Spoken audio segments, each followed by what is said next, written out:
Okay, so I'm about to start my video on the articles that we had to read this week. I'm going to start with the mapping of the free speech scholarship and the communication discipline. I found this one kind of difficult to read, so bear with me on my notes that I took on this one. I didn't get very many. The mapping of the free speech scholarship, it was published from 1969 to 2006. It was in different yearbooks and journals. It helped with the conversation about free speech, and it helped aid for the future. This article helped provide history of the First Amendment. It talked a lot about the First Amendment, and it kind of threw in about the Bill of Rights, which I also talked a lot about in the Fires Guide also. It also had some challenges in communication about the free speech issues.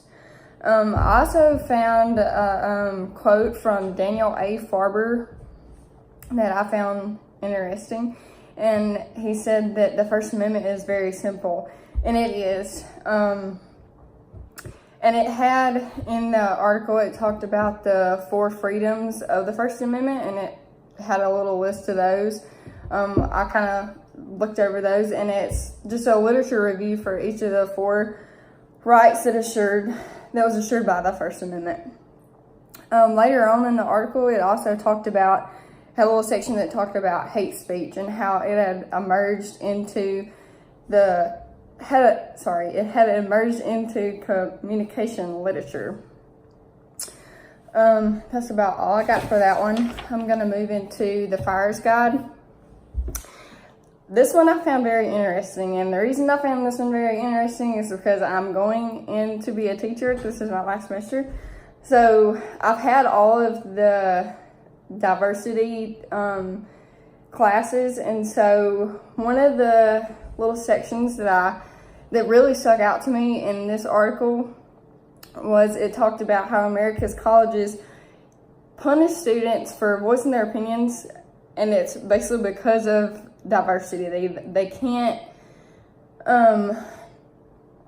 voice their opinions because they're gonna affect other students within the college because there's so many different diversities. And I understand that because diversity is such a huge and important thing when it comes to classrooms and students,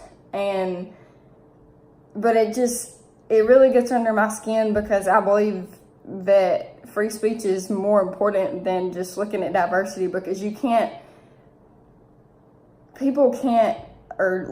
teachers and people can't, what's the word I'm looking for? Protect people that are diverse. They can't protect them when people are voicing their opinions out on the streets. There's going to be no one there to protect them from that diversity. So it's kind of a wishy-washy situation there. I also read on that it talked about how it dedicated more censorship than freedom, which is iffy too. I found this quote very interesting. It says, "Speech is far more than free." This was very interesting because sometimes you'll pay for, when you're voicing your opinion, even when you're asked for it, sometimes you're still going to pay for it. So I found that quote very interesting that I read in there. I also found that it talked about the First Amendment of the Constitution, and this is talking about when it gets into the private organizations versus public. And the First Amendment of the Constitution protects individuals' freedom from government interference, but it does not protect them by private organizations or private universities, for say.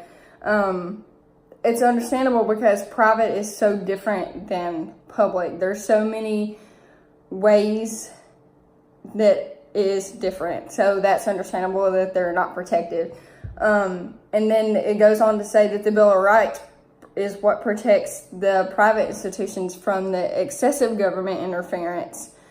And then the First Amendment protects the freedom of the colleges and the university at least as much as it protects the individuals.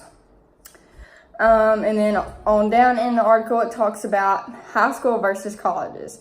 And I also found this very interesting, and this conversation could go on for a long time, how different it is.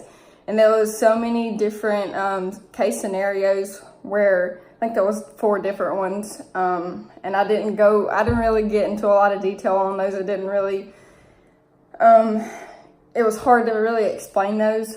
But on after those, it talked about how they were really different. And I mean, think about it.